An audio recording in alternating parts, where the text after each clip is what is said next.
What is up, everybody? Welcome back to another episode of Too Pop to Handle. I'm your host, Andrew Nucatola, your pop culture best friend. And as always, I hope you guys are having a fabulous week. Oh my God, I feel like I have not talked to you guys in so long. It has been such a crazy week or two. The last time I recorded was, 2 weeks ago tonight. And then my episode last week was pre-recorded 3 weeks ago. So I really have not recorded in quite some time. And there have been some big things going on. We have so much to catch up on. Of course, obviously, the elephant in the room being the VMAs and working the VMAs and being on site for rehearsals and being backstage and just, in the mix of it all. So we will talk all about VMAs and my experience working the VMAs in just a little bit, but there has been so much going on. I feel like I am overwhelmed. Like, I haven't even talked to you guys. We haven't even spoken about the fact that Ariana Grande is going on tour. Like, between the last time I recorded and today, she has announced a tour. Tickets have gone on sale, and I have, in fact, secured tickets to see Ariana at the Barclays Center, but I cannot take all the credit. I was in the Ticketmaster trenches. I had somewhere between 42,000 or 77,000 people in front of me in between 4 different queues for these shows. My boyfriend Thomas he had a little bit better luck. He was getting in a little bit faster, but neither of us could get in as fast as my girls, my sisters, Carolyn and Alyssa. I know you guys listen, so hello. Thank you guys so much for stepping in and helping us get tickets. I am so excited. It's actually funny. I went to the Sweetener tour with Carolyn and Alyssa back in 2019, and now we're all going to the Eternal Sunshine tour together in 2025 or 2026. My God, that is a crazy thing to say.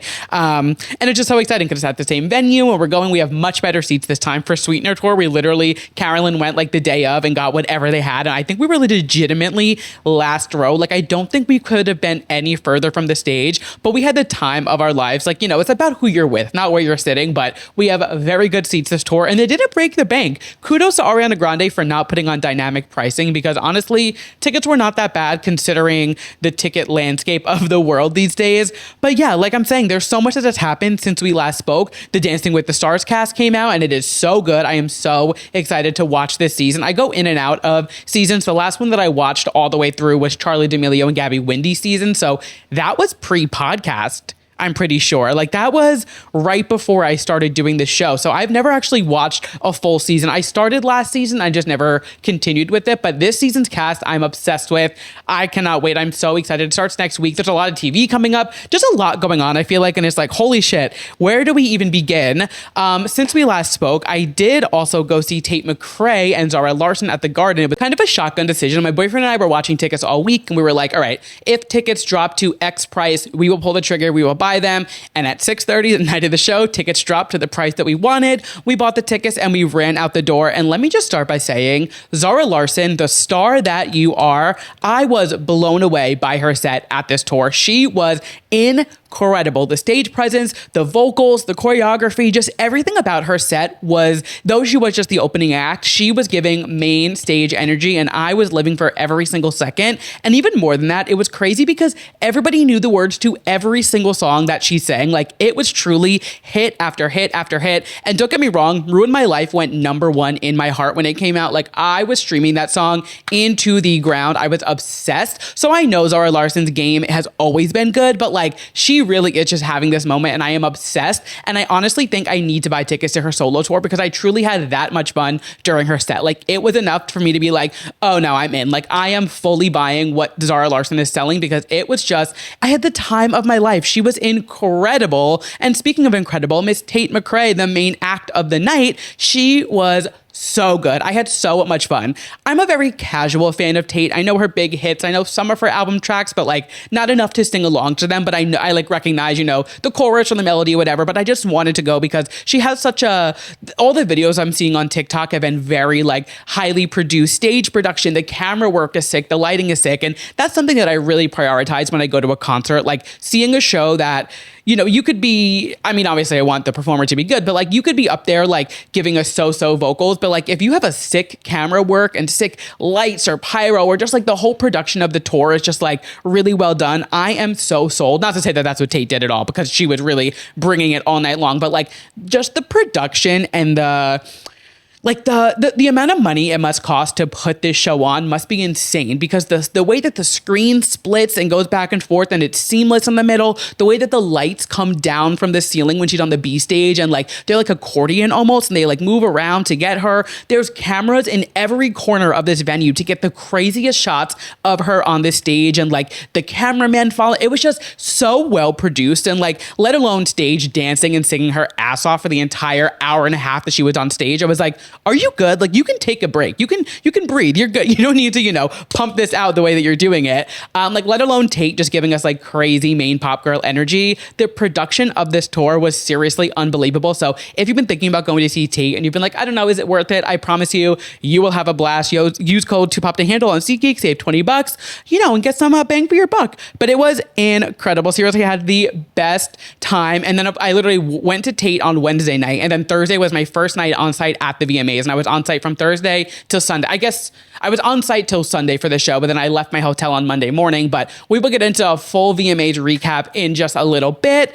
Yeah, that's what I've been up to. And then I literally leave for Montreal on Thursday of this week. So I have just been booked and busy. September, I like looked at my calendar the other day and I was like, holy fuck, like I have a lot going on. But you know what? It is all good things, all very exciting things. And I'm very grateful and thankful for all the things happening in my life. But that being said, that is my catch up. I have missed you guys. I have missed sitting in my living room and just yapping into a microphone so much. And I am so excited to be back and to be chatting with you guys. So without further ado, I think the best way to go about it is to just jump right in and kick things off with our Drew releases, our new music releases from last week and our new music releases coming up this week. Now, I will say I've been very out of the loop music-wise, like catching up on releases. So I'm sure I am missing some. And I am going to piggyback on a release that came out 2 weeks ago because, of course, we have not talked about Sabrina Carpenter's new album, Man's Best Friend, yet because I haven't recorded since it came out. And I have a lot of thoughts. So the releases, we only have 2 releases that I'm going to talk about because like I said, I've been busy. I've been working late because I'm a singer, and I have, we'll catch up, and then I'll catch up to speed eventually. But first things first, Sabrina Carpenter's new album, Man's Best Friend, is here. We have now had it for almost 2 weeks. I want to say it'll be 2 weeks this Friday. And I've definitely come around to it a lot. And I'm kind of glad that I didn't record the first week after having it, because I really, not that I didn't like the album, because I think it is a good album, but I just think as somebody who loved Short and Sweet so much, I just think I was expecting a lot of those big pop moments like we got on Short and Sweet, how we got Good Graces, and then we got Juno, and we got Coincidence, and all these like fun big moments on the album. I definitely didn't feel that on Man's Best Friend, but that's okay.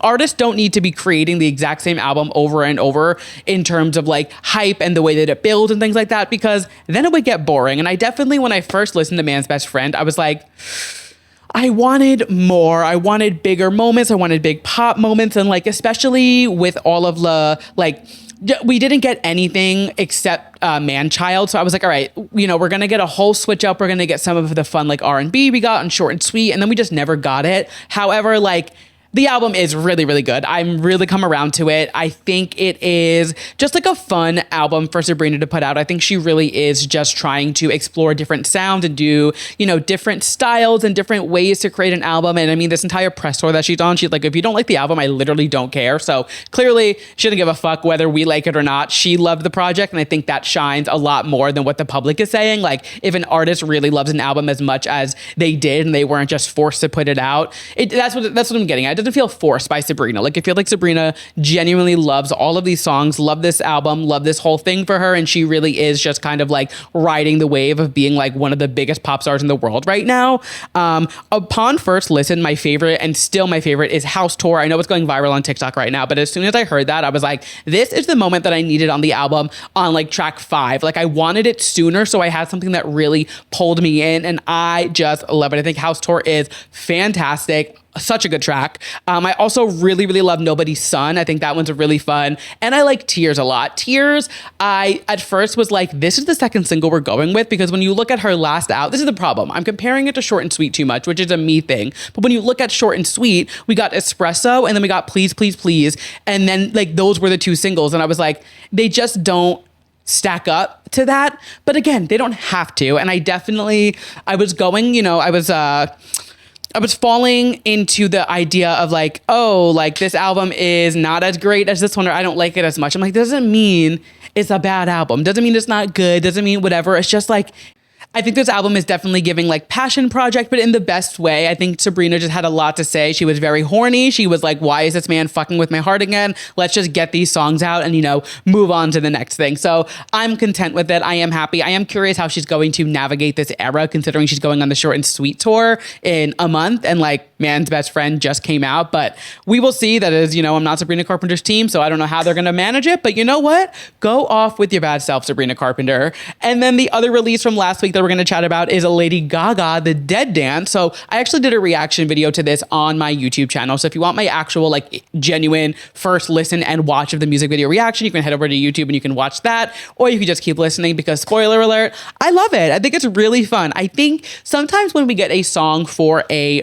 TV show or a movie, it can either be really, really great or really, really bad. Like it really is, back and forth. And this one definitely is giving me a really, really great in terms of TV show songs. Like this isn't a song that I think is going to be life-changing, and I wasn't expecting it to be like the most incredible thing I've ever heard. But like when it comes to the category of songs made for TV, movies, whatever it is, this is definitely up there. It is a very, very good one. And I think it fits the landscape of Mayhem so well. I was saying in that reaction video, I think Wednesday season 2, putting Gaga in the cast after the crazy hype of Bloody Mary, which wasn't even in the show, which is like the craziest thing that like Bloody Mary blew up from Wednesday and Bloody Mary wasn't even in the actual video. That's a conversation for another day. But I think Gaga going back to this like dark pop with Mayhem and then being in the cast of Wednesday all at the same time, it really was this weird like serendipitous thing that happened. And I just think it makes so much sense. And Gaga even added The Dead Dance along with the other 2 bonus tracks, the one that was from Target and the one that is on the vinyl, added them to Mayhem and is releasing it on streaming. So she's really welcoming this song in with open arms, open paws, if you will, and is adding it into the landscape that is Mayhem, which I love. And of course it was her VMA performance. But I really like it. I think it's fun. Again, I think it's not life-changing. It wasn't, anything crazy, but I mean, in the landscape of things, it's a really great track. I really like it. I think it's going to go nuts at the club on Halloween this year, and I cannot wait to hear it.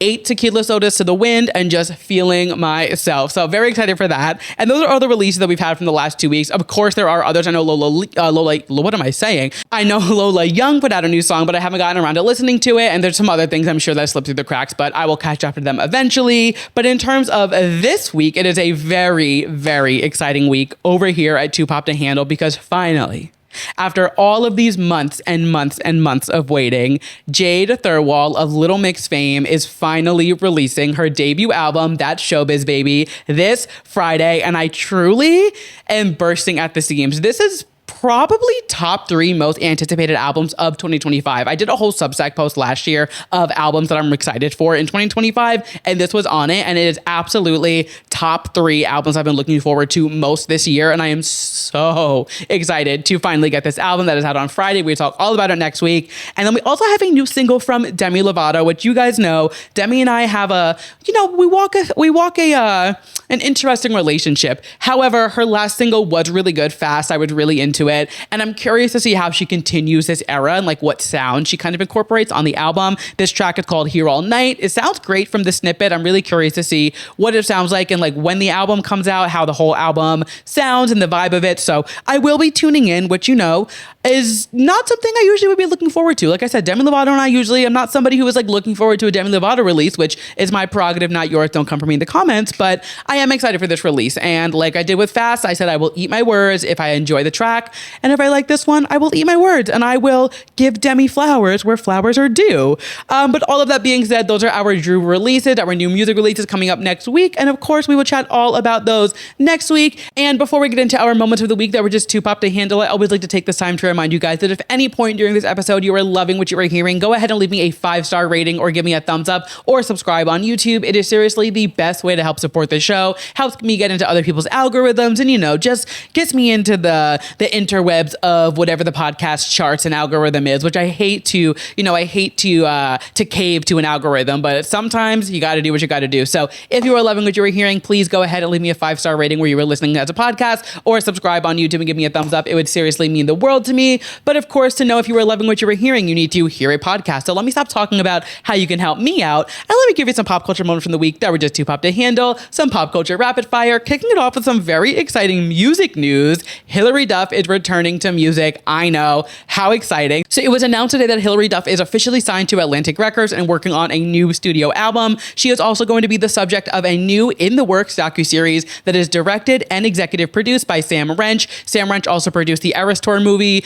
Sabrina Carpenter's A Nonsense Christmas, amongst so many other things. I think he did the BTS concert movie. I know he did. He does a lot of like comedy specials. He specializes in like live production kind of things, but he is on board for this Hilary Duff docuseries. And per the press release, the series will be a chronicle of Hilary Duff's long-awaited musical return and personal journey, offering an unfiltered vignette into Hilary's world, which I am very excited for. I think Hilary Duff is somebody who has just been around my entire life. I feel like, with Lizzie McGuire and then going into her music career, and she's always kind of been, she always has her moments. I feel like every few years she's in a new show. She was in Younger. She was in How I Met Your Father. She always has some type of presence, I feel like, and she kind of goes in and out of different things. Of course, we all remember 10 years, or maybe we don't all remember, but I was there, but 10 years ago when she released her album Breathe In, Breathe Out, didn't do commercially well, but I was listening. I was streaming. I don't know about you guys. But I am excited for this new era. I think it is exciting that she is dipping back into music. I mean, you can't put on any single song from Metamorphosis and not immediately just want to like lose your fucking mind. Like, Hilary Duff makes great pop music, and I'm really excited to see what she does for this new album. Obviously, I'm not expecting her to give us Come Clean or anything like that in the year 2025. I mean, she is a full-grown woman now, but I'm excited to see like what she does. And she's a mom. She's been through so many different career endeavors now, so I'm curious like what the music's not only going to sound like, but what she's going to sing about on these albums. We're with a very different Hilary these days. So I'm curious to see what the music sounds like, what the vibe is, and I am waiting. I'm very excited for this. I think it's going to be a very exciting venture for her. I will say, every time I see an announcement out of Hilary Duff and I see like, breaking news, Hilary Duff, which is far and few, let's be real, but I do get I'm like, damn, we never got that Lizzie McGuire reboot, which is crazy because she literally recorded, if not at least one episode. I think they recorded like 3 or 4 episodes of the Lizzie McGuire reboot, and then they just scrapped it. They thought Lizzie was too mature and too adult, which, like, God forbid a woman grows up, I guess. But I'm always thinking about the Lizzie McGuire reboot. And Jocelyn, my gal pal, if you're listening to this, I know you were sitting here screaming at your TV or wherever you're listening, because you and I talk about this pretty often, I feel like. But yeah, we'll never know what could have been with the Lizzie McGuire reboot. But you know what? It's on to bigger and better things with Hilary Duff's new album with Atlantic Records. So stay tuned for that. I'm very excited to see what is in store. There was no news on like when the single's coming out, or literally there was no news about like an actual release date. It's just Hilary Duff has signed to Atlantic Records, is making a docuseries, and sit tight. But when you go to her website right now, it's really cute. It says, do you want to keep up with Hilary Duff? And the button that you have to use to sign up says Why Not, which is obviously a callback to her song Why Not that came out in 2003. So really, really cute. She seems like she's like leaning in a little bit more to the nostalgia factor. When she did her last album, it seemed like she was trying, almost like Miley trying to break out of Hannah. She was like really trying to break out of Lizzie and not be associated with it. And now it kind of feels like she's kind of not so afraid of that being what she was originally like. No, I mean, that is what made her famous. And nostalgia is selling more than anything right now. I mean, look at the Jonas Brothers. They are making headlines every single week for the first time since 2019, because every single week they have a new nostalgic guest coming out. I mean, Fifth Harmony, Demi Lovato, like they really are leaning into that nostalgia factor. And we're seeing all of this hype about Hannah Montana's 20th anniversary and like what Miley's going to do. So I do think it is smart for her to not lean in fully. Obviously, I don't want her to be like leaning in and making, I don't want her to be re-recording like Wake Up. Like, obviously I want more mature music from her, but I do think between the aesthetic of like this kind of like very like Y2K nostalgia on her website, and like it just kind of gives me the vibe that she's not so afraid of leaning into her past, where that might have been the case. I mean, I'm almost positive Sparks was literally like a Tinder ad in 2015. Like, she was really just like going for whatever. And like, when I think of Hilary Duff, I don't necessarily think of her music being made for a dating app. So I feel like this time around, it's been 10 years. She's ready to kind of, really take this on from a whole new perspective. So I'm very excited, and I'm gonna keep you guys up to date as we get more music from Miss Hilary Duff, or new news from Hilary Duff, excuse me. Moving on to the next moment of the week that was just too pop to handle. This headline just makes me laugh.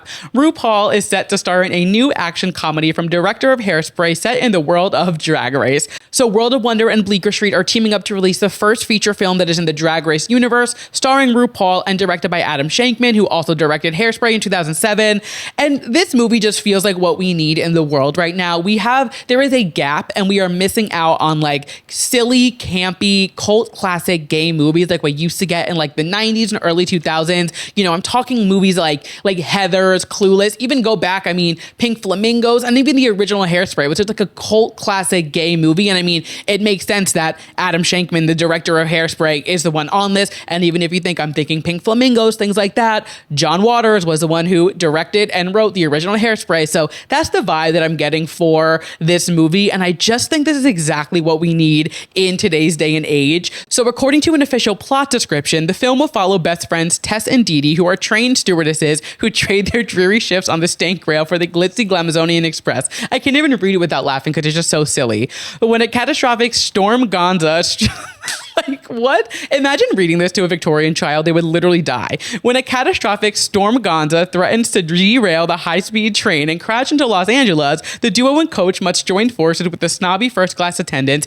and President Gagwell, played by RuPaul, to save the day. And I mean, you know what? Hell yeah. We need to bring back silly, funny, unserious movies, and this is exactly what we're getting with this. RuPaul says that President Judy Gagwell is the part that he was born to play. Finally, a role that he can really sink his dentures into. And even that statement, like RuPaul saying he's gonna sink his dentures into this role, like this is just giving silly, campy, gay cult classic, and I cannot wait. I really think we're about to come into a new era of movies where silly and camp and just out of this world outrageous really is selling. I mean, Freakier Friday just did so well with the movies, and it was such a silly movie. It wasn't necessarily like campy or anything because it was Disney, but it had that silly heart in it. They're making Scary Movie 6 right now, like we talked about a few weeks ago. So like, I really think silly, just like unserious movies are about to have a major comeback. And like, I love an unserious movie. Like I love a serious movie, of course. Like I love a movie I love a movie that feels like a movie, as Harry Styles quotes. But like, I also love a movie that's not so stuffy and like, it doesn't need to be Academy Award winning. Like, let me just go sit in a movie theater with my Airhead Bites or like my Nerd Gummy Clusters and a large popcorn and fucking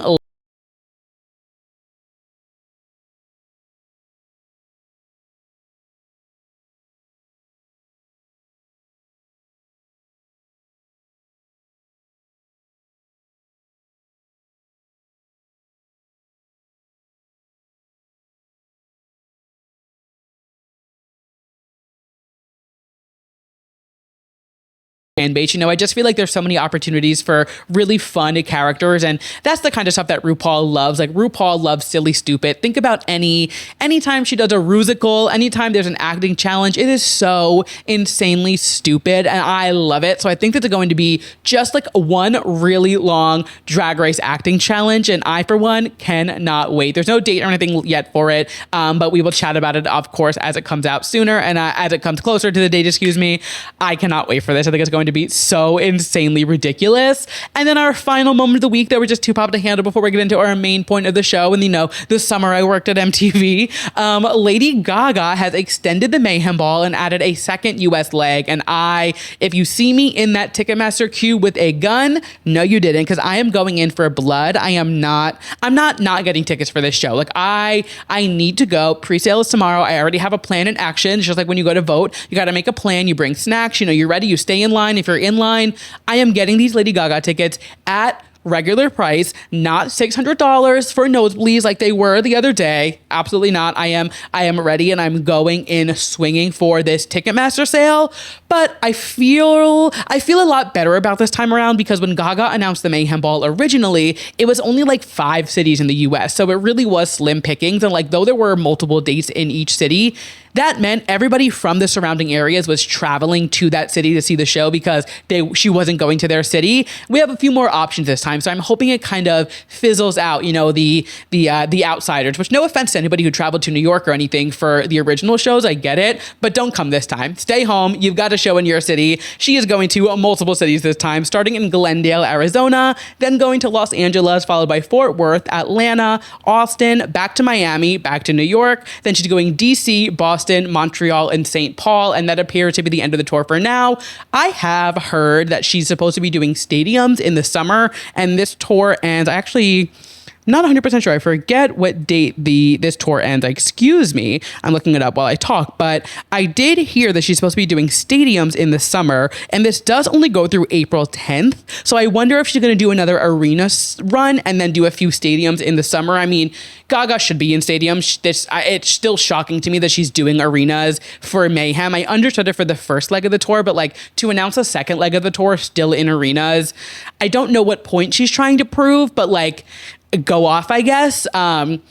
But I have heard that there are supposed to be stadiums happening. Again, don't take my word for this as in me being like, I know it's happening. It's just what I've heard through the grapevine. But I am curious to see like what she does if she continues it. I mean, Mayhem really is giving her this huge moment. I mean, not to spoiler, but like she is Artist of the Year at the VMAs. I really think she has a fair shot at winning Album of the Year finally at the Grammys next year. Like, I think it might be her time. I feel like Mayhem is the only album.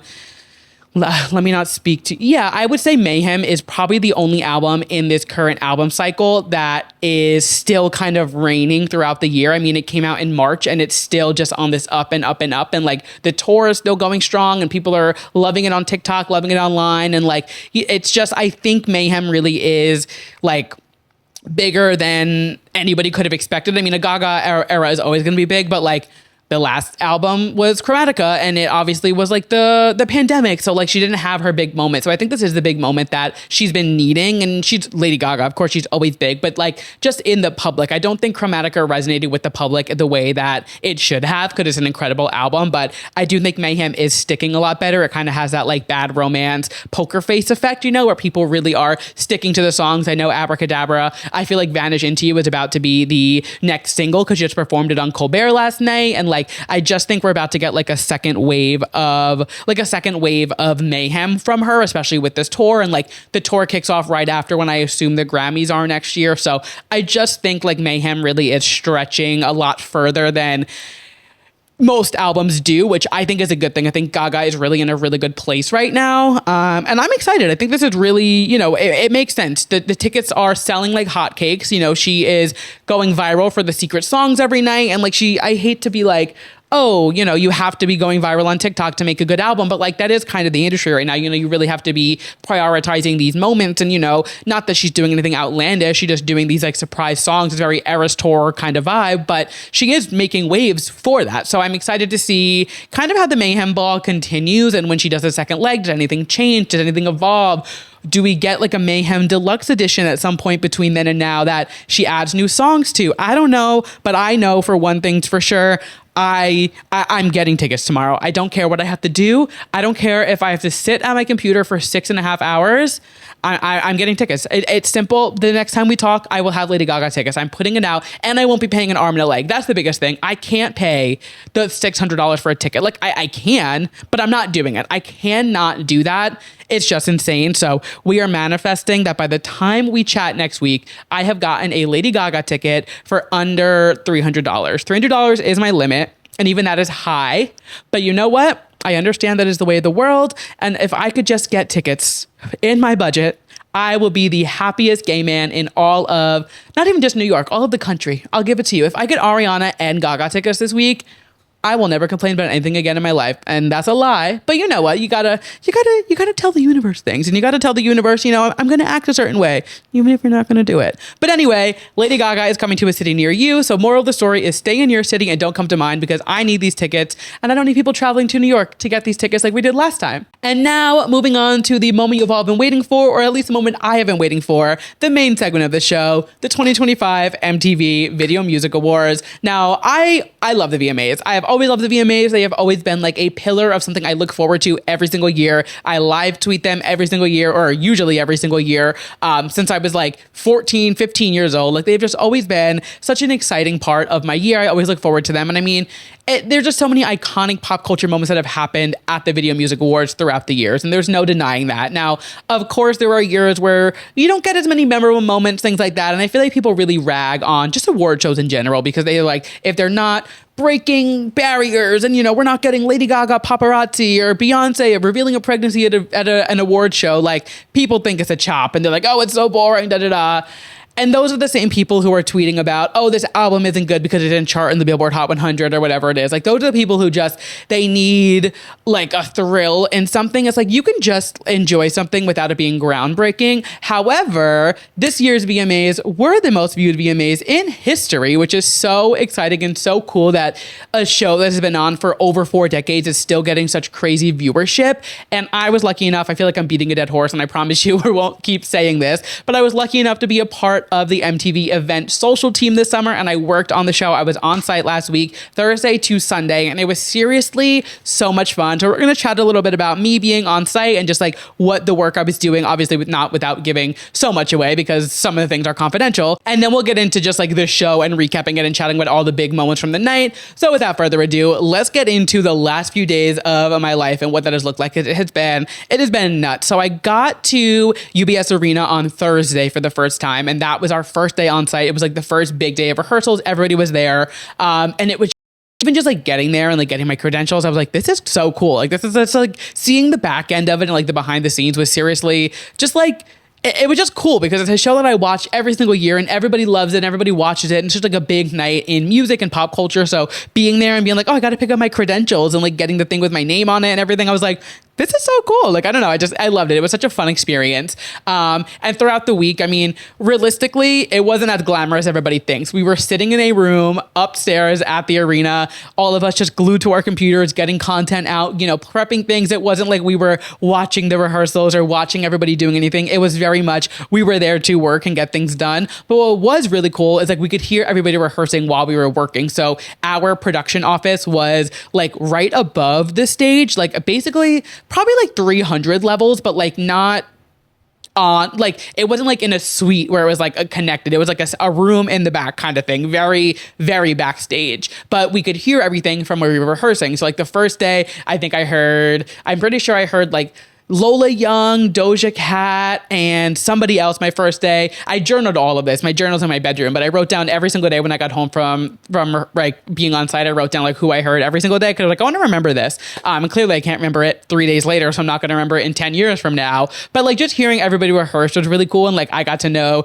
what they were singing before, which like, you know, you could usually predict what people are going to sing. Like obviously Sabrina singing Tears and obviously Doja singing Jealous type. But it was still cool to just be there and like hear everything going on. So I heard Sabrina rehearsing, I heard Doja Cat, I heard Tate. Like I just got to hear everybody kind of, you know, testing the mics, texting the sound, making sure everything sounded good. And it was really cool. And what I thought was really cool is since I didn't actually get to watch them rehearse, I was hearing them rehearse and hearing them do whatever in the arena. But then when I got to see it come to life, I was like, oh, that's what they're doing. Like that's what that was. Like that's why they were breaking here, whatever it was. Like it was just really cool to kind of piece it all together. And funny enough, today's Tuesday when I'm recording this, I didn't watch the entire show from start to finish until today because the night of show, all my coworkers kept telling me like, you don't understand, like you will not see any of the show during it. I was like, I'm going to have time to like stop and look and like watch it. No, you don't have a second to breathe. And I wasn't even live updating in terms of like platform management. Like the people who were on like Twitter and Instagram and everything, like updating in real time,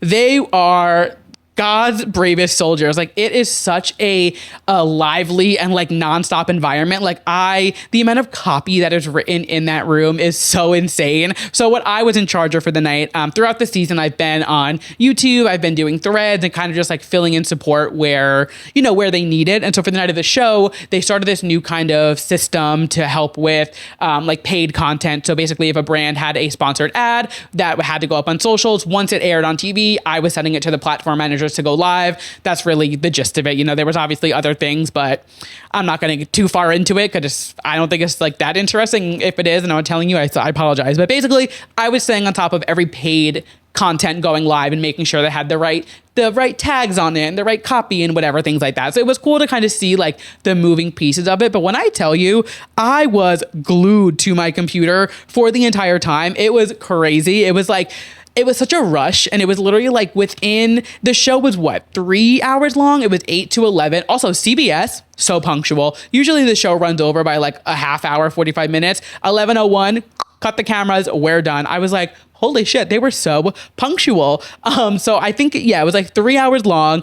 I probably watched, no joke, maybe 60 seconds of the entire show in total while it was airing live. I could hear everything, which is cool. Like I was hearing everyone, things like that. But like, I didn't know anything about Sabrina's performance. I didn't know about Tate's insane choreography or like Conan Gray and his Romeo and Juliet moment. Like I didn't know any of that was happening, and it was literally happening a few feet away from me. It was just like such a whirlwind. I feel like I blinked and it was over, and then I got back to my hotel and I was like, I'm so tired, but I cannot sleep because I was just processing everything that had happened. It was seriously such a cool experience and just so much fun, like being in the room where it all happens and everything goes down. I had such a blast on Sunday night. It was seriously such a cool experience, and I loved being on the back end of a show that I love so much. But that being said, let's get into the show because it was fun. It was a really, really fun VMAs. I feel like I was really pleasantly surprised with all the performances, everything. Like I was really into it. So let's dive in. We start the show with Miss Doja Cat performing Jealous Type. And you guys know I am loving this song. One thing about me, I love a Gigantic track, and you could never make me hate that man. And when he works with Doja Cat, they make magic. So I was loving this performance. I thought visually it was great. I love the way that she came in and like interrupted LL Cool J's speech to like make her mark as the opening act. But that was really silly. Love the way that she came down from the ceiling on like that really sexy sofa. Like it was just really visually pleasing. The checkerboard stage, it really like spoke for like the visual of what she wants the song to envision, which is very kind of like disco-y kind of vibe, and I was all about it. I loved Doja's performance, and I am really excited to see what the rest of her album sounds like. This was a great way to start the show. I thought she knocked it out of the park. Next up, we had Lenny Kravitz, who is so hot. Like every time I see that man on an award show, I'm like, wow, you are aging better than anybody in the world. We had a lot of aging like fine wine men on this year's show. Let me just say, there's going to be a common thread through the VMAs this year is that a lot of the men that were on this stage aging like fine wine. Lenny Kravitz kicked it off, and he looked fabulous up on that stage, and he was there to present Artist of the Year to no other than Miss Lady Gaga. So I actually didn't know that Lady Gaga was going to actually be at the show really until everybody else did. When she posted that she was postponing the show at the Garden until 9:30, I was like, all right, yeah, she's obviously coming. But it wasn't like we didn't know ahead of time. It was, I mean, people knew, but we didn't know. Like on the social team, we had ideas, we had inklings, but I was like, there's no way the most nominated person at the VMAs isn't showing up for at least something, like at least to make a red carpet appearance or, get one of the awards. If not, I think she won 4 by the end of the night. But like, I had a feeling she would show up. So when I found out and it was confirmed, I was like, thank God we're getting a Gaga appearance at this show, because then we also got the moment with her and Ariana, which don't even get me started on the Ariana, but we'll get into that in a little bit. But Gaga was there, and she wins Artist of the Year. She ended up winning 4 awards for the night. First things first, her outfit, obsessed. I loved it. I thought there was so much like dynamics to it. Her hair was really cool. Just like she's having a lot of fun with her fashion, as she always does. Like when we first met Gaga, her fashion is really her talent, of course, but like her fashion really is what like set her apart from everybody else. So seeing her really just like leaning into this mayhem era and really just like going for it again, I love it. I'm so on board with everything she is doing. And then just to take it even further, her acceptance speech being black paper with white ink, like she really was just committed to the bit of this mayhem, and I am obsessed. I loved her speech, that it was so sweet. I love hearing her talk about Michael. You know, we hear her sing about him obviously on the album Vanish Into You and so many other tracks, but like hearing her actually speak about him is so sweet, because you can see it in her eyes how in love she is with this man, and how they really do just seem like a match made in heaven. And even when we get to see the videos of him watching her at the Mayhem Ball, like you see him, he is just so happy to be watching her doing what she loves. And they just seem, it sounds again parasocial to be saying this, but they just seem so happy together. And I just love to see the way that they just really like uplift and support each other. And then, oh my God, the day after the VMA, she posted the picture of the two of them, and it's the photo that she sings about. That's the photo, saw your face in mine in the picture by my bedside. She posted that the day after, and it's just so sweet to see Lady Gaga in love and like still being able to be her weird kooky self and like somebody embracing it. And let's not forget, Michael was the one who pushed her to go back into pop music. So I've said it so many times, but let's once again thank you, Michael. I loved seeing that moment. I'm so happy that she showed up and was able to give us a little bit of a moment before she went and killed it at the Garden. We'll talk about her performance in just a little bit, but fabulous. Love Lady Gaga at the VMAs is just like a recipe for a pop culture moment. And like she always is going to show up and deliver, especially at the VMAs. So I love to see her there. Next moment we're going to chat about is Lola Young. So I thought she did really good. I think her vocals are really unique and she really does have such a cool like edge about her. However, her performance was kind of just a performance. It was fine. The thing with Lola Young is like she's not releasing pop music that's going to warrant a big performance. And that's fine. Like that's not me dragging her. It's just like she's not giving us a Sabrina Carpenter, a Tate McRae, a Lady Gaga performance. And that's totally fine. I don't think everyone needs to do that. But that is the performance that I want. Like I want to see a big production. I want to see the dramatics, the theatrics, whatever. And like Lola Young just isn't that artist. But I can appreciate how talented she is and how she really is kind of in her own lane doing her own thing. I mean, maybe Remy Wolf and her kind of, pass each other on the highway here and there. But like they really do their own thing. And I appreciate that she really sticks to her own style. She's not, the typical pop star doing whatever. I think she has a really cool, unique space, and I think she's filling it very, very well. So I'm really excited to see her performing. And it was cool the way that they did the Dorito stage this year. Another thing I didn't even notice, because I heard all the extended play performers rehearsing during the show, and I was like, why are they rehearsing in here? Like, the extended play stage usually isn't on site, but this year the Doritos extended play stage was on site at the show. So I was like, that's cool. And then she like got to walk up and have her main stage moment. So I was like, good for you, Lola. Take this moment. It might be messy, but you're on top of your game and you're capitalizing on this moment. So I thought that was a really cute moment for her. And I'm really happy to see that she is kind of, like really living in this moment. I'm excited for her album to come out because I've really been liking these singles. Next up, the next moment that was really too pop to handle is another man that is aging like fine wine. Honestly, this is probably the finest wine. Ricky Martin, our VMA Latin icon. He is so beautiful, that man. Like, and he's always been hot. Like, he's always been even I remember like growing up, like as like a little closeted boy in like my early teens or whatever. Like I remember seeing Ricky Martin being like, oh, something, it's definitely something's happening within me that I can't figure out. Something has changed within me, not to quote Wicked. And he's just beautiful. Like, what a man. Even on the red carpet, he had that moment. He was like showing off his chest. I was like, my Lanta, that is a man. And I love this performance. I thought it was really, really fun. I mean, he has so much energy and fun and they're so vibrant. And I think giving him this Latin Icon Award, he really did bring Latin music to such a mainstream place in the early 2000s or whenever he started out, like in his career. Like, obviously Latin music has always existed. I mean, with Selena and like all of these icons that have come, but like Ricky Martin was such a big moment in just breaking through Latin music into mainstream media. So seeing him being honored with this and just like up there having fun and just like enjoying his time,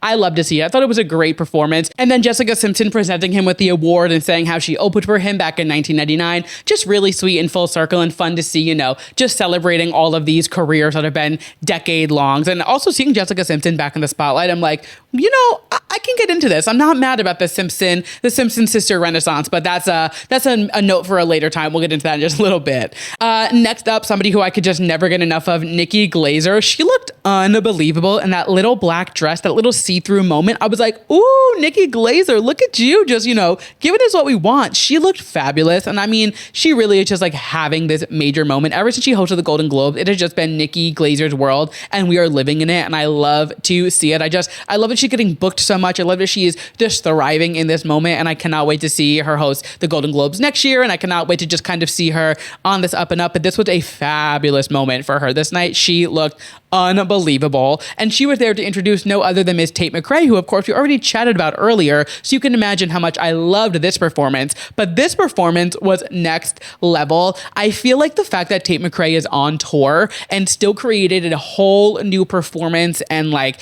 concept. This isn't what she does on tour. Like, this was a completely different, even the dancers, I think, like, weren't her typical dancers. Like, this was a full new concept for this award show. And like, this is what we need. Like, we need pop stars to be not just like relying on their tour choreography or, relying on like something they already know. And like, I feel like we go through eras where like artists have like really iconic choreography. Example, Beyonce, Crazy in Love. That choreography, like, she could do that in an award show over and over again because that song is so iconic.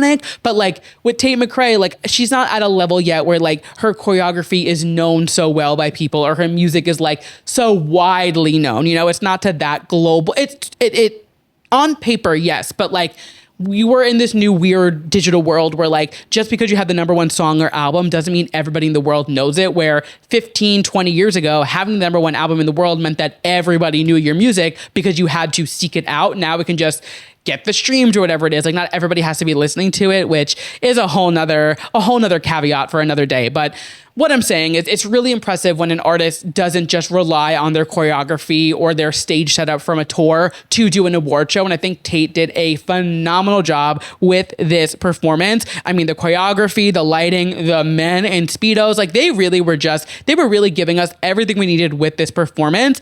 I will say, Thomas said this while we were watching it today and I was cracking up. He was like, it kind of looks like she's rolling around in a litter box, and I could not unsee it after that. But I will say, even if she was rolling around in a litter box, that is the cuntiest anybody has ever looked in a litter box, and I was living for every single second of it. The choreography, the fire, the lights, like even during that performance when she had like the red lights going, like that's what I mean. Her shows have crazy production, and I love that she's bringing that vision to a wider stage on something like the VMAs. Really, really impressed with Tate's. I loved it. The ending, oh my God, that choreo at the end when she was like bent over backwards, I was like, one thing about this girl, she's going to remind us that she is as flexible as Gumby and can just be contortioned into whatever shape she needs to be. Tate 8, not to, use every caption every social media manager uses for Tate McRae, but Tate 8 at the VMAs this year.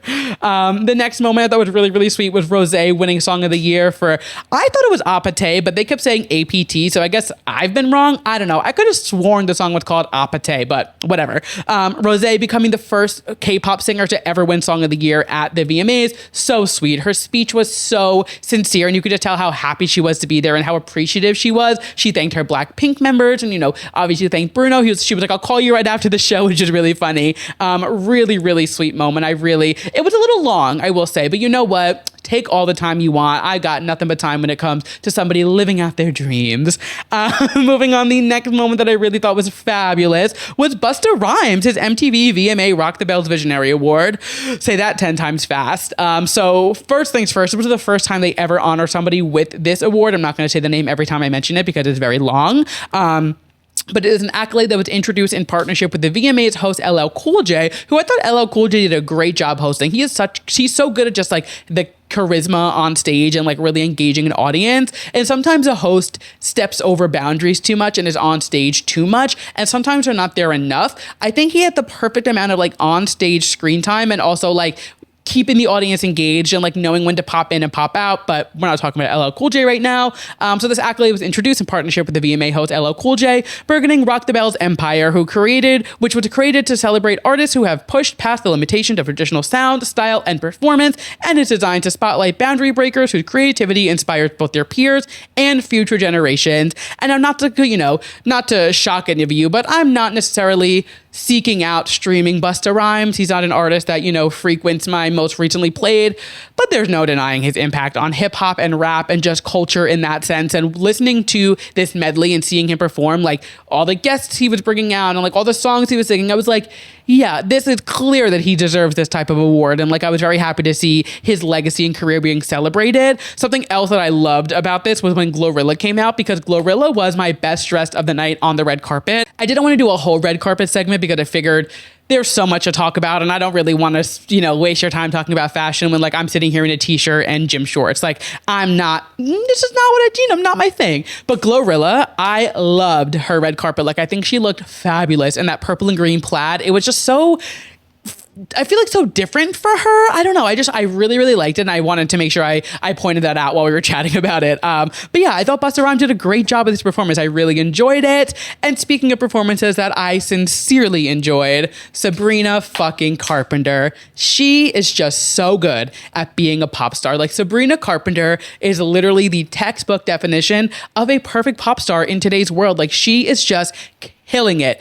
First and foremost, before even talking about her and her performance, using her VMA platform to bring such awareness to trans rights, to queer rights, bringing drag performers on stage, bringing trans performers on stage. Honey Balenciaga, who is like collecting pop stars like Infinity Stones. I mean, Beyonce, Gaga, Sabrina Carpenter. Honey Balenciaga is literally just hitting up these pop girls one after another. And I love to see it. Keep Honey Balenciaga booked for days and days and years to come. And not to mention, I mean, Denali, Laganja Estranja, Simone, Lexi Love, Willem, like all of them up there with her. Like, it was just so fabulous to see her celebrating drag and trans culture and giving them this stage and the platform. It was like really giving Miley Do It in 2015, where she had all the drag performers on stage. And I just love watching an artist try to uplift and, support and give back to a community that loves them so much. Like seeing her, give back to the queer community and try to raise awareness for trans rights and everything like that. It was just really admirable. And I was really happy to see that she did it. And she did it in such a fun way. Like the whole essence of this was very much, she just really leaning into this, like, almost like 80s-esque. It reminded me of like Thriller, like that, like in the street kind of vibe. Like, just not Thriller in the sense of like the scary of it, but like when you think of the Thriller music video, they're like in the street, she's coming up out of like the sewer thing, just very had that vibe to it. And then like wearing Bob Mackie, throwing a Studio 54 themed party. Like, she's really leaning into this like 80s, 90s disco-ish kind of vibe. I don't know.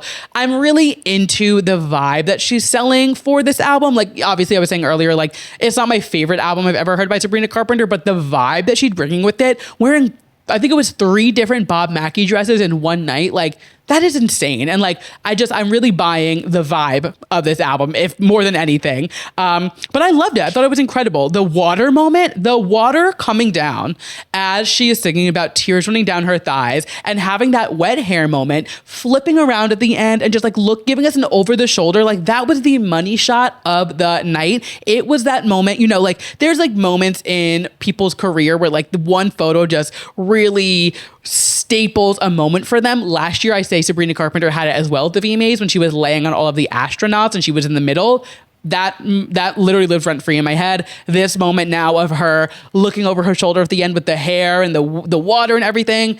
It was just so good. I love this performance. I thought it was incredible. And now I'm skipping ahead a bit in terms of like run of show, but while we're on the moment of Sabrina, I figured I would mention that she also did take home Best Album for Short and Sweet, which I loved. And her speech was so cute. I mean, making the joke about all the 29 albums before that, because everyone always is like, how did Sabrina Carpenter release 7 albums and no one knew about them? Like, she really leans into the joke, and that's something I love about Sabrina. She's not afraid to be a part of the joke, and like, she's not the butt of the joke because she doesn't allow it to happen. I think it's a really special skill that she has, so I loved that. And yeah, I just think it was a great night for Sabrina. I think she wasn't the main act of the show, but she had her stamp on the night in a perfect way, and I was really not pleasantly surprised. I knew I was gonna fucking love the performance, but like, I really, after my thoughts on the album and not necessarily like being so in love with it the way that I was with Emails I Can't Send or Short and Sweet, this performance really was, it was everything I needed and more from Sabrina for the night. So 10 out of 10 for Sabrina as usual. We had performances from Post Malone and Jelly Roll, Bailey Zimmerman and Kid Laroi. Just not people I'm really seeking out. I mean, Post Malone in like 2018, Beer Bongs and Bentleys, Hollywood's Bleeding, that signed me up. Nowadays, Post really isn't my vibe, and that's fine. I didn't even know that him and Jelly Roll were on tour together because it couldn't be more not my demographic. So like, love that for everybody else, but like the performances, they weren't really for me, and there are much bigger fish to fry, because the next moment we're going to chat about is Miss Ariana Grande. So now, I had a big inkling that Ariana was going to be at the show in some capacity. I'm not going to say why, just because it's like behind the scenes stuff. I know that's so annoying, but like, I am still employed by Paramount, so I'm not going to, give out things that are happening behind the scenes. But I had a really strong feeling Ariana Grande was going to be at least showing up. I don't know what she was going to be doing, but something that was going on, I was like, Ariana's going to be in the building, isn't she? And my God, was she in the building.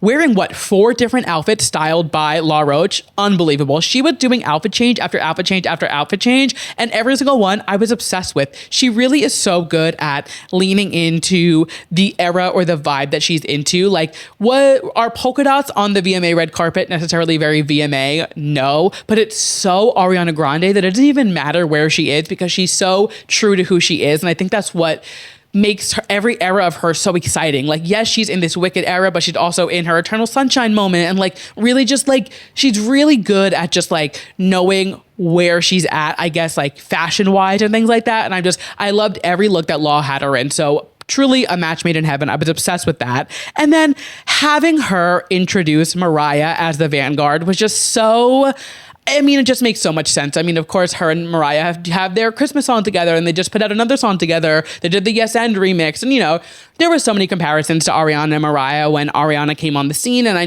I'm pretty sure Mariah had some unfavorable things to say about Ariana in the past, but it's in the past. And Mariah, we'll get into her in a minute, but she has her moments where she's a diva, and that is her brand. So the way that I'm happy that Sabrina and Ariana are consistent with their brands, you got to give Mariah flowers where flowers are due, and we'll give her flowers in just a moment.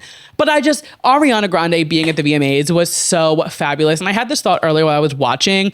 After the Grammys completely snubbed Ariana for Eternal Sunshine, I am so proud to say that the VMAs came through and gave her flowers for that album, because it is my favorite Ariana Grande album. Despite it just being such a timely moment, it's not even a bias thing, a recency bias thing, excuse me. I think Eternal Sunshine is truly some of the best pop music we have gotten in years from any artist. And the fact that it didn't get a Grammy or wasn't as big, not that a Grammy means anything.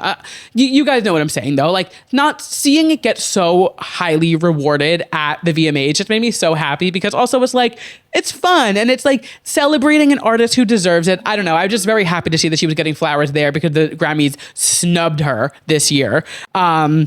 And it was basically an Ariana Grande meet and greet. I mean, I think every single person in that room has a photo with Ariana Grande now. Tate, Sabrina, Cat's Eye, everybody was getting a photo with Ariana. And you know what? Absolutely. Ariana doesn't show up to many award shows. So when she does, have your opportunity. And she expects it. It was very much giving Beyonce at the 2025 Grammys. And even last year, she had a line of people meeting her. Taylor at the VMAs last year. When these bigger artists who aren't always in the public eye step out and do go to an award show, they know what they're getting themselves into, and they know that they're going to be a spectacle. So it is to be expected. So I just love to see that Ariana was the moment of the night. She was the one that everybody had eyes on. And it was just fun watching her in the crowd and reacting and, dancing along to the songs or reacting to Conan Gray or the Ozzy tribute. She really just loved it to be there and was having the time of her life. And then her speech when she accepted, Best Pop Artist, I believe it was. I literally have it written down. I could just look. Yeah, she won Best Pop Artist. And thanking her therapist and gay people. You know what? Me too, girl. She was just having so much fun. And I love when Ariana steps out and just lets herself have this moment. So I love to see her. And we'll talk more about her in just a little bit. But she was on stage for one reason and one reason only for this time, and it was to present Miss Mariah Carey with the Vanguard. Now, I have some thoughts, both good and bad. My first thing is, I think opening a Vanguard performance with a new song that just came out was a choice. Not that it was bad by all means. I think she sounded great. She looked great. And I understand you need to promote your new music. But when you're doing a Vanguard performance that's celebrating your entire career, I do kind of expect it to open with some older hits, maybe something that more people know. It seemed strange to me to open with a track like that. And I was trying to think of old Vanguard performances and if they open with older songs. And I feel with newer songs, and I feel it's usually you kind of get there, it builds up to your career. But I don't know. Who am I to say? And the medley was great. Even with that first song, when she opened it, it was a little off. I was oh, we're opening with a new song? Why not do a classic and then get to that eventually? So it kind of hooks people in. But again, not my circus, not my monkeys. But the medley was great. Mariah Carey has hits like no other. And she just has so many classics. We Belong Together, Obsessed, Fantasy. She has so many hitters that truly are huge pop culture moments. So it has been long overdue for Mariah to get this award. And I think the fact that it's her first VMA, or I guess technically second, because she got another one earlier in the night, but it was her first televised VMA, is insane, because she does have some crazy music videos Honey, all the ones she was talking about on stage. She has some crazy music videos, and I think it is very much due time for her to get this. And I do think the CBS of it all definitely kind of put Mariah in a spotlight. If you didn't know, the VMAs were on CBS this year. And of course, Mariah has that CBS partnership that she does every year with the Christmas thing. So I do think CBS definitely was probably pushing for her a little bit more. Again, I know nothing. This isn't me being I don't know.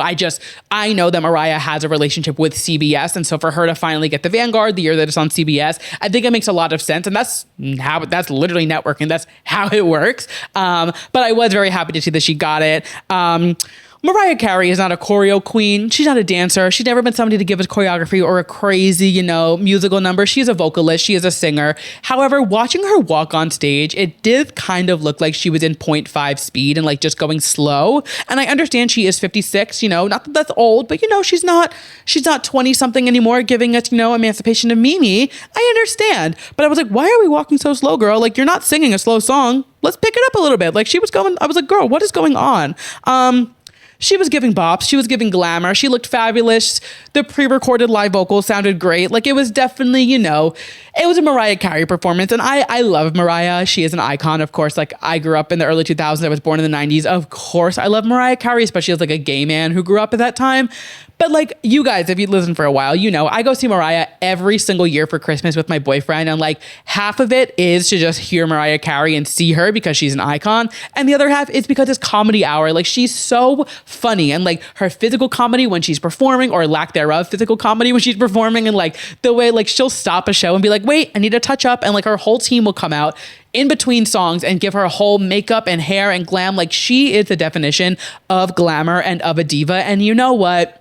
For that, I celebrate it. And like, Mariah Carey has made such a dent in pop culture in her career. Like, there's no denying that this award was long overdue. But I mean, the performance was definitely giving a Mariah Carey performance. It wasn't anything crazy to go home about, but like, the songs were incredible and she looked fabulous, which is all that I asked for from Mariah Carey. So, it gets a stamp of approval for me. Was it the best thing I've ever seen in my life? No.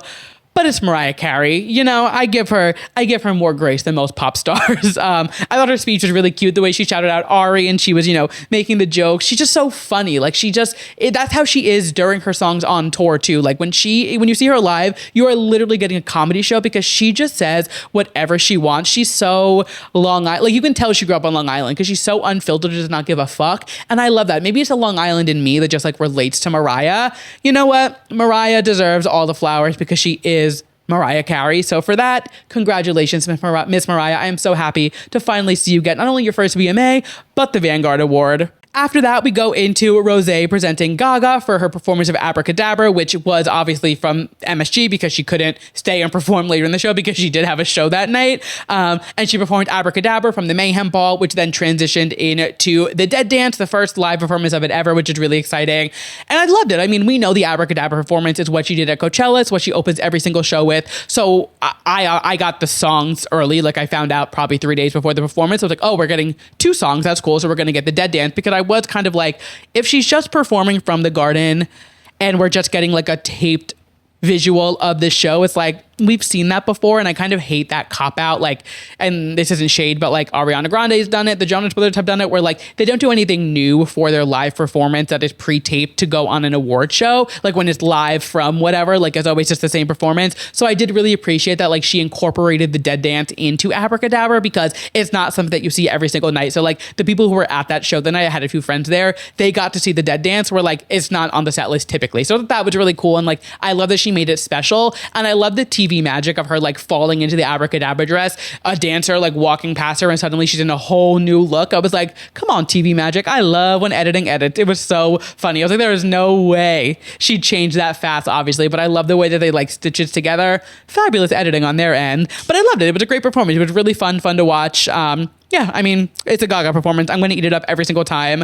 Alex Warren. So not somebody that I listen to often or really ever. I know like his hits. I know Ordinary. That's really it. I thought his performance was really, really cool. Now, he was just kind of standing on a thing of grass and like doing his thing, but for a man, like, he was giving us production. He was giving us, the vocals were crazy. Like, he was singing. I was really impressed. The lighting, the vocals, the screens, everything about it, I was really, really into. So you know what, for a man, you did a great job. Good job, Alex Warren. And then the Ozzy tribute. Speaking of men doing a great job, the Ozzy tribute was incredible. So it was Youngblood, Steven Tyler, Joe Perry, and then somebody else. Oh my God, they're slipping my mind. I'm so sorry. They did a tribute to Ozzy Osbourne, who obviously passed away just a few weeks ago. It's actually the most viewed performance on YouTube as of right now from the entire night, which is really crazy. But I mean, Ozzy Osbourne has such big fans that I'm actually not that surprised. I thought it was really well done. The message from Jack Osbourne at the beginning, I don't keep up with the Osbournes anymore, but I used to watch their reality show, and like seeing Jack Osbourne now with all of his kids, he looked great. He seemed to be,